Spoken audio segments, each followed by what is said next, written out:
I am honored this afternoon to introduce Bill Dedman, co-author of Empty Mansions, The Mysterious Life of Huguette Clark, and the Spending of a Great American Fortune. To say this book is fascinating is a serious understatement, and clear proof that truth is indeed stranger than fiction.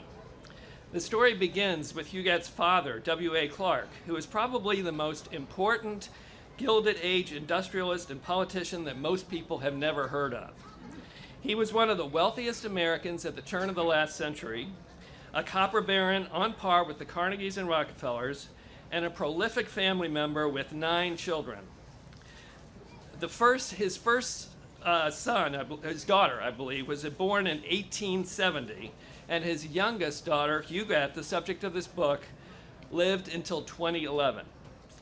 Huguette was one of 2 daughters with W.A. Clark's much younger second wife, and it was for this family of 4 that Mr. Clark built the largest mansion ever constructed in New York City, 121 rooms at the corner of 77th and 5th Avenue, built in 1911 and torn down in 1927, only 16 years later.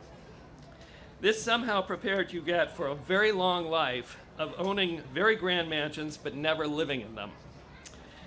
This story is wonderfully relevant today as one of Huguette's empty mansions, her Connecticut estate, Le Beau Chateau, was just sold from her estate, and much of the Clark family art collection is in transition with the uncertainty at the Corcoran Gallery of Art. In addition to being the co-author, with Huguette's cousin Paul Clark Newell Jr. of this fascinating book, Bill Dedman is a Pulitzer Prize-winning journalist and an investigative reporter for NBC News. Bill received the Pulitzer Prize in 1989 for investigative reporting for The Color of Money, a series of articles in the Atlanta Journal-Constitution on racial discrimination by mortgage lenders. One does not often get the chance to introduce a Pulitzer Prize winner, so I'm extremely honored to present Bill Dedman.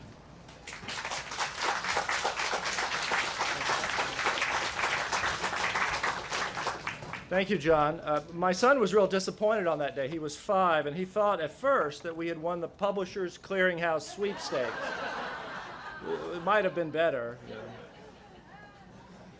I'd like to thank all the volunteers and workers, sponsors, C-SPAN, everyone here at the Gaithersburg Book Festival. I'm very excited to be here to tell you about Empty Mansions. I'm going to show a few slideshows. I'm going to show some pictures and try to give you a little bit of a photo tour of our book as we go along. First, let me describe how I got into this story. I got a little out of our price range when we were shopping for a house.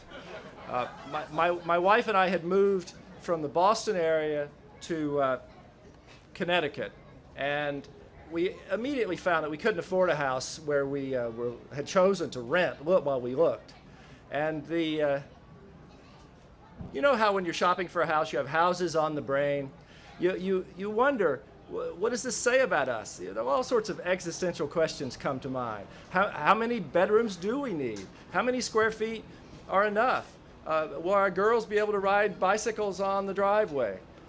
And who's going to pay this mortgage? And it was in that circumstance that I encountered someone who had far more houses than she needed.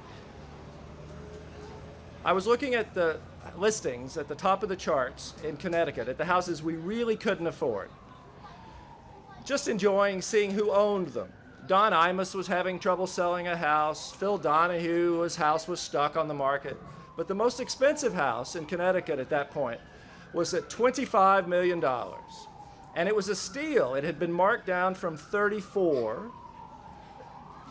on 52 acres, 14,000 square feet, a little French charmer.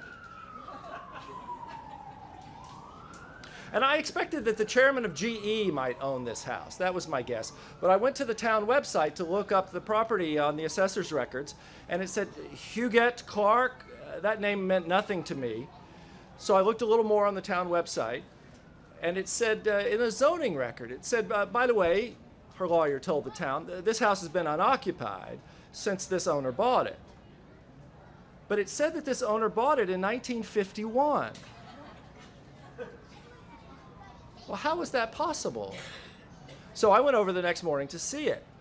There's no doorbell, there's no buzzer, there's no name, there's just a street number, and two little guard cottages next to a faded red brick wall. And I reached over the wall and rapped on the window and the air conditioner of the little cottage, and a little man came out in his mid-80s, sort of like out of a fairy tale, and he comes up and he says, yes, this is Mrs. Clark's house, and I've been here for 20 years, I'm the caretaker.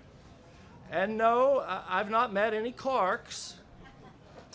He said, I just get paid every month by her attorney from New York who sends a check. The Jaguar in the garage was his, was the caretaker's. So as I was leaving, he didn't have any other information about the owner. As I was leaving, he had a question for me. He said, do you suppose that maybe she's been dead all these years? Well, I had no idea, but I went back home and I looked online and I searched for her name, and I found that she had a nicer home in California, in Santa Barbara, only 23 acres, private, up on a mesa, over the beach, looking out at the Pacific. A French home, 20,000 square feet, built in 1933. And the legend in Santa Barbara was that no one had been to the Clark estate, as they called it there. No one had been there since the 1950s, and that gardeners were still at work, and that the cars from the 1930s or 40s were still in the garage. And I didn't believe any of that, because you can't believe what you read on the internet. But we have pictures of those cars in the book with license plates that say 1949. Well, I thought I'd found her in New York City. Huguette Clark owned 3 apartments at 72nd and 5th Avenue, 3 separate, disconnected apartments in the same building with the view that every New Yorker wants, looking down at the conservatory pond where Stuart Little raced sailboats. And after she'd bought the apartment in 25 or moved in, she could have seen the George Washington Bridge be built. She could have seen the Empire State Building be built from this apartment. And the doorman said, no, I've not seen Mrs. Clark in about 20 years, and the elevator doesn't even stop on her floor. Well, I was, at this point, hooked. So I called my editors and I said, I don't think this is what you're paying me to do, but let me tell you about these houses. And to their credit, the editors said, well, we would read that. You should go find her. And it turned out that Huguette Clark, it's French, Huguette Clark, born in 1906 in Paris, was the daughter of a man who in the early 1900s was very well known, was on the covers of all the magazines. In 1907, the New York Times said, we do not know who the richest man in America is, but we are sure that it is either Rockefeller or W.A. Clark of Montana. He was born in a log cabin in Pennsylvania, went west for gold at the beginning of the Civil War. And at that point, I had to stop myself and say, wait a minute, how could his daughter still be alive? Think about it. He was born in 1839 during the Martin Van Buren administration, our 8th president. You knew that, I know. He was 22 when the Civil War began, and he went out for gold.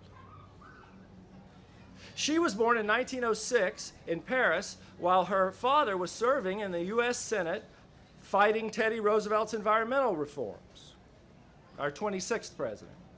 And here she was, alive into the 42nd presidency. She was still alive during the Obama administration. It was hard to believe. Well, where was she? It turned out that Huguette Clark was in a hospital in New York City. She was living at Beth Israel Medical Center. She had been first in one hospital, then in another, living in a single room, a standard, ordinary, simple hospital room with your cheap paneling and, a bathroom and a television. And by the time she died in 2011, she had lived in the hospital for 7,364 nights, 20 years and 2 months. So while her Monet